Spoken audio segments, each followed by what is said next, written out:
وإنه لقسم لو تعلمون عظيم إنه لقرآن كريم في كتاب مكنون لا يمسه إلا المطهرون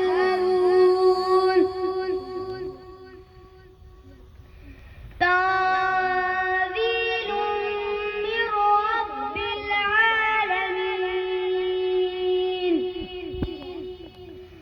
أفبهذا الحديث أنتم مدحنون وتجعلون رزقكم أنكم تكذبون فلولا إذا بلغت الحلقوم وأنتم حينئذ تنظرون ونحن أقرب إليه منكم ولكن لا تبصرون فلولا إن كنتم غير مدينين ترجعونها إن كنتم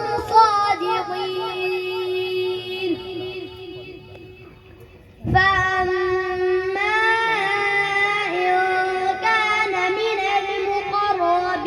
المقربين فروح وريحان وجنة نعيم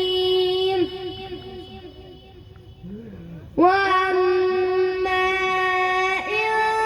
كان من أصحاب اليمين